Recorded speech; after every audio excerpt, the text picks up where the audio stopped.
निष्पक्ष राजनीति कैसे किया जाए, एक राजनीतिक की भावी दशा एवं दिशा दोनों तय होनी चाहिए। तो आइए एक बेहतर राजनीति कैसे किया जाए इस विषय पर खास बातचीत के लिए हमारे साथ मौजूद हैं सुरेंद्र नाथ शाह जी। आपका बहुत बहुत इस चैनल में आपका बहुत बहुत स्वागत है सुरेंद्र नाथ शाह जी। तो आप बताइए, आप लगातार वर्षों से संघर्षरत रहे हैं, राष्ट्रीय जनता दल की सेवा कर रहे हैं, फिर भी क्या लगता है पिछले 20 वर्षों का जो शासन रहा है, जिस शासन को यहाँ की जनता ने देखी है, जिस तरह आपराधिक पृष्ठभूमि वाले लोग भी इस शासन में काफी फले फूले हैं, क्या लगता है जब आने वाला ऐसा समय होगा जब आप सत्ता में आएंगे तो उसी प्रकार का शासन रहेगा या फिर उसमें बदलाव होगा? शासन परिवर्तन, तेज रफ्तार तेजस्वी सरकार हम लोग का नारा है, हमारे पार्टी का नारा है। अब आरजेडी को कन्वर्ट कर दिया ए टू जेड पार्टी, किसी जाति विशेष किसी व्यक्ति विशेष की पार्टी नहीं है।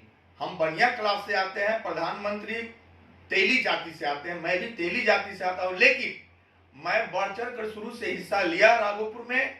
और राघोपुर के आप तो मैं हमको जिले में व्यवसायिक प्रकोष्ठ का अध्यक्ष बना दिया गया है और मैं बखूबी पूरे राघोपुर को ज्यादा, अदर को कुछ तो लेकिन कम, लेकिन सभी जगह घूम घूम के मैं व्यवसायियों को अपने पार्टी में जोड़ने का काम कर रहा हूं। और हमारे वैशाली जिले में 288 पंचायत और 16 प्रखंड है, जिसमें मैं प्रखंड अध्यक्ष और पंचायत कमेटी का सब गठन कर दिए हैं, जिसकी अधिसूचना भी मैंने कल माननीय नेता प्रतिपक्ष तेजस्वी प्रसाद यादव जी को बातों से अवगत करा दिया है। बहुत लोग यह कहते हैं कि तेजस्वी के यहाँ जाने में हमको दिक्कत होती है, गेट नहीं खुलता। ये सरासर गलत। मैं कल गया, हुजूम के साथ था, कभी नहीं कहा गया कि आप सीधे कहा गया राघोपुर, गेट खुला, सिक्योरिटी बयाफ्ता जाके हम लोग को कुर्सी पर बैठा दिया, चाय पानी हुआ, बातें गुफ्तगू हुई, चुनाव संबंधी बातें हुई और आगे का रणनीति क्या करना है, राघोपुर को कैसे हमको डेवलप करना है, अपने पार्टी में कैसे जोड़ना है, व्यवसायियों को कैसे अपना पार्टी में जोड़ करके उसको कदम से कदम मिला के चलना है। कोई जाति विशेष की पार्टी नहीं है, ये सबों की पार्टी है, ए टू जेड पार्टी है। बिल्कुल। तो आप बताइए सुरेंद्र नाथ जी की वर्षों से लगातार देखा जा रहा है कि एक परिवार के लोग ही राष्ट्रीय जनता दल पे रहे हैं, तो क्या लगता है यह एक सिर्फ एक पार्टी की परिवार बन के रह गई है क्या? जी नहीं, यह कथन सरासर गलत। मनोज झा राज्यसभा प्रवक्ता भी है, जाति से ब्राह्मण है। रघुवंश बाबू अभी 13 तारीख को उनका मृत्यु हुआ, मैं उस शोकसभा में भी था, वो जाति से राजपूत है। आपको आइए त्रिपाठी जी हैं, प्रवक्ता है, भाई वीरेंद्र ही प्रवक्ता है प्रदेश में। ऐसा कोई नहीं, मैं जाति से तेली जाति से आता हूं, लेकिन फिर भी मैं आरजेडी को सींचने का काम कर रहा हूं। लोग का कहना गलत है कि कुछ लोग निकल गए या कुछ जाति विशेष की पार्टी है, या सरासर कहना अनुचित है। बिल्कुल। जैसा कि देखा जा रहा है, पिछले लगातार वर्षों से ऐसा देखा जा रहा है कि पुराने नेताओं को दरकिनार कर दिया जाता है। जैसे रघुवंश बाबू जैसे नेता है, स्वर्गीय रघुवंश बाबू हमारे आदरणीय नेता रहे हैं, वैसे नेताओं को दरकिनार कर दिया जा रहा था। तो क्या लगता है इस स्थिति में आपको टिकट मिल पाएगा क्या? मैं उस दौर में यहां से तो नहीं हूं, भविष्य में अगर पार्टी कहीं हमको चुनाव लड़ाती है तो मैं सहज स्वीकार करूंगा, पार्टी के बातों के सुनकर मनन कर और उन पद चिन्ह पर मैं चलूंगा जो पार्टी आला कमान का फरमान होगा। बिल्कुल। आप लगातार वर्षों से देख रहे हैं कि जिस प्रकार लूट खसोट, जंगल राज कहे जाने वाले समय यह हुआ करता था और लगातार आप आपराधिक पृष्ठभूमि के लोग सत्ता पे काबिज हुआ करते हैं। तो जब आपकी पार्टी बनेगी तो क्या आप ऐसा विश्वास दिला रहे हैं कि आप एक अपराध मुक्त राघोपुर देंगे? जी हाँ, बिल्कुल। आप देख लीजिए, राघोपुर में जब से हमको याद है, आज से कुछ दिन पहले यानी 25-30 वर्ष पहले, यही लोकल स्थानीय विधायक हुआ करते थे, इनका नाम था, दाऊदनगर के रहने वाले हैं, बाबूलाल शास्त्री जी। उसके बाद उदय नारायण राय उर्फ भोला राय दियर के निवासी थे, उन्होंने भी प्रतिनिधि किया आपका राघोपुर का। उसके बाद वो अपना सीट छोड़ दिए माननीय लालू प्रसाद राष्ट्रीय अध्यक्ष के लिए, वो भी 2 टर्म रहे, मैं उसमें सक्रिय भूमिका निभाया। और उसके बाद फिर राबड़ी देवी जी आई, मुख्यमंत्री बने। यह राघोपुर का देन है, राघोपुर की जनता का आशीर्वाद है। उसके बाद फिर एक बार किसी तरह कुछ गलतियां हुई होगी, सतीश जी आ गए, फिर लोगों ने देखा, समझा, परखा, फिर उसके बाद हो गए माननीय विधायक श्री तेजस्वी प्रसाद यादव, नेता प्रतिपक्ष, अभी हमारा प्रतिनिधित्व कर रहे हैं और इस बार भी उम्मीद है करेंगे। आप वर्षों से राष्ट्रीय जनता दल की सेवा जी हाँ। कर रहे हैं, फिर भी अभी तक पार्टी के आप मुख्य धारा में क्यों नहीं हैं? मुख्य धारा में इसलिए नहीं कि मैं परिवार से थोड़ा छोटा हूं और समय कम दे पाया, पढ़ाई लिखाई भी हमारी गया यूनिवर्सिटी में हुई, इसलिए थोड़ा कम, लेकिन मैं सक्रिय भूमिका निभाता रहा। जो पार्टी आरजेडी जो भी कहा उसको मैंने फुलफिल किया, पूरा किया। तो क्या लगता है इस बार आपको टिकट मिल पाएगा? मैं तो कहूंगा कि जो इच्छा आला कमान का होगा, राष्ट्रीय अध्यक्ष का होगा, अपील करना तो मेरा काम है। बिल्कुल। तो जब आप सत्ता में आएंगे तो आपका मुख्य एजेंडा क्या होगा?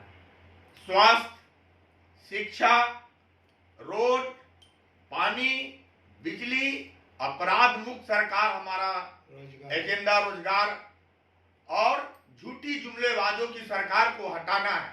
अभी कोरोना काल में मैं अपने प्रखंड नहीं बल्कि दूसरे प्रखंड से भी राजापाकर में गया था, वहां भी अहम भूमिका निभाया। कोरोना वाले को गाड़ी पर लदवा के बाजाबता आराम से पेशेंट को ला के पीएचसी में डाल के लगभग 83 व्यक्ति का मैंने कोरोना टेस्ट कराया, जिसमें 17 पॉजिटिव आए। सरकार तो बिल्कुल निकम्मी हो गई, कोई साधन नहीं है। 11 बजे अगर बुला लिए तो पीएचसी के डॉक्टर कहते हैं 2 बजे दवा आएगी, 3 बजे आएगी, एवं निराश होकर के लौट जाना पड़ता है। जल जमाव आप देखिएगा कि अस्पताल के इर्द गिर्द पूरा जल जमाव आया, जो भी वेस्टेज जो सामान पड़ा हुआ है, सफाई तो बेकार।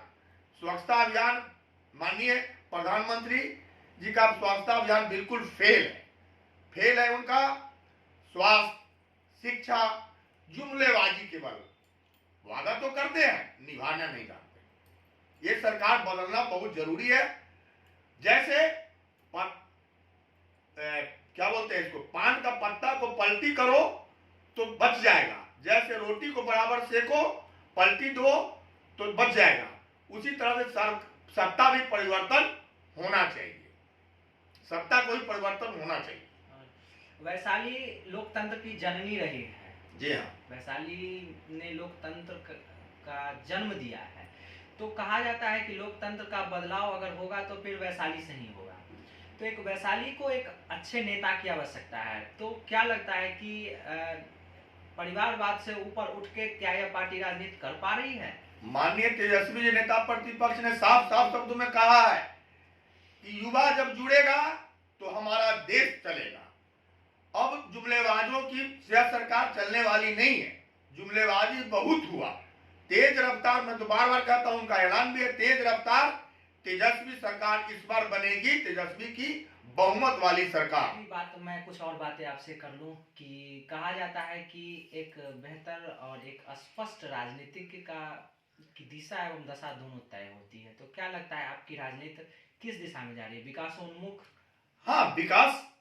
हम शुरू से थे तो बॉट छाप का बोर्ड लगाया करते, तो उसके बाद उदय नारायण भोला राय इसका प्रतिनिधि, वहां भी माने हम बढ़ चढ़ के सब दिन आरजेडी में हिस्सा लिए। हम आरजेडी में ही रहेंगे, हम कहीं जाएंगे नहीं। लोगों का कहना है यह कि बनिया कास्ट का वोट नहीं पड़ता आरजेडी, सरासर गलत। मैं अपने राघोपुर विधानसभा क्षेत्र के कई गांवों में दौरा किया, जिसका लिस्ट है हमारे पास। मैं राजापकर भी गया हूं, महुआ भी गया हूं। कल से मेरा दौरा मुकेश जी के साथ, संभावित प्रत्याशी है मुकेश, डॉक्टर मुकेश रोशन, उनके साथ भी मेरा प्रोग्राम लगा हुआ है कल से। उसके बाद देव कुमार चौरसिया जी के साथ लगेगा हाजीपुर। उसके बाद लालगंज विधानसभा को जाना है। पातेपुर से संभावित प्रत्याशी हम माननीय पूर्व विधायक क्या बोलते हैं, शिवचंद्र राम जी, वर्तमान विधायक, पूर्व मंत्री, उनके भी प्रोग्राम में हमको जाना है। हमको 8 में इसमें जाना है। वैशाली जिला को हम जितना से जितना व्यवसाय का वोट हम इसमें जोड़ सकें, ताकि हमारा आगे नाम हो और लोग यह ना कहे कि बनिया का वोट नहीं पड़ता है आरजेडी में। यह कहना गलत होगा। सब कोई आरजेडी को वोट अगर नहीं दे रहा पहले तो मैंने इतना कह दिया है, लोग उनको विश्वास हो गया हमारे ऊपर कि हमारे कहने पर बहुत सारे लोग बनिया क्लास के भी लोग इसमें जुड़े हैं और आश्वासन दिए हैं कि सरकार तेजस्वी की ही बनेगी। चलिए, आपका बहुत बहुत स्वागत इस खास बातचीत के लिए। आर्यन को मैं भी तहे दिल से शुक्रिया करता हूं कि आप दूर दराज से आकर के हमारा इंटरव्यू लिए। धन्यवाद, इसके लिए आपको बहुत बहुत धन्यवाद।